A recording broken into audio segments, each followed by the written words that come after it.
সম্মানিত সুধী, শবে বরাত উপলক্ষে কিছু বাড়াবাড়ি আছে, কিছু সারাসারি আছে। এক শ্রেণীর মানুষ বলে শবে বরাত হাদিসে নাই, তাই আমরা মানব না। ভালো করে বুঝবেন, নামাজ শব্দ কোরআন ও হাদিসে নেই। কোরআন ও হাদিসে নামাজ শব্দ নেই বলে কি আমরা নামাজ পড়ব না? কোরআনে নামাজ শব্দের ক্ষেত্রে সলাত ব্যবহার করেছেন।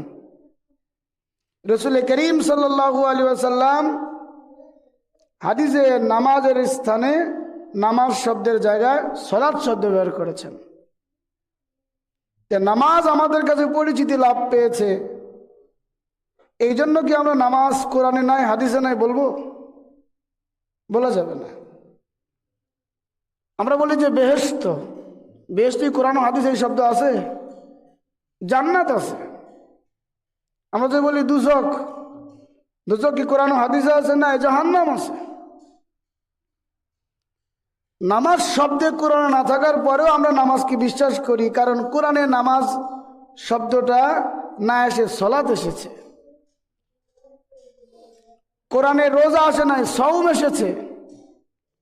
কোরআন ও হাদিসে বেহেশতের কথা নাই, জান্নাতের কথা আছে, তাও আমরা বেহেশতকে বিশ্বাস করি। কোরআন ও হাদিসে দুজক শব্দ নাই, জাহান্নাম শব্দ, তা আমরা বিশ্বাস করি। ঠিক তদ্রূপভাবে হাদিসের মধ্যে শবে বরাত শব্দ দিয়ে কোনো হাদিস নাই।